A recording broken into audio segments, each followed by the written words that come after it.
මම හරි මාස දෙයක් තමයි ඉර බැහැගෙන යන වෙලාවට මල් සුවඳත් එක්ක සනීප සීතල හුළඟක් තියෙන මේ වගේ හැන්දෑ වෙලාවක උණුමුණු කොෆි එකක් හරි ටී එකක් හරි බිබී මේ පරිසරය දිහා බලාගෙන ඉන්න. හැන්දෑ වරුව කියලා කියන්නේ ඉතින් හරිම කාර්යබහුල වෙලාවක්නේ.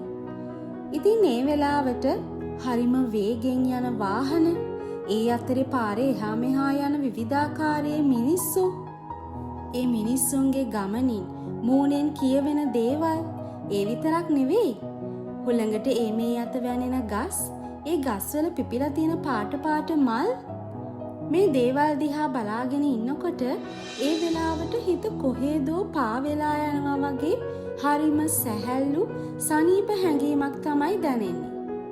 මම ස්තුතිවන්ත වෙනවා මගේ කාර්යබහුල ජීවිතයෙන් මොහොතක් හරි ඒ දැනෙන හැඟීම විඳින්න මට පුළුවන් වෙලා තියෙන එකට. ඒක ඇත්තටම විඳින්නම ඕන ඇබ්බැහියක් නොවන සැනසීමක්.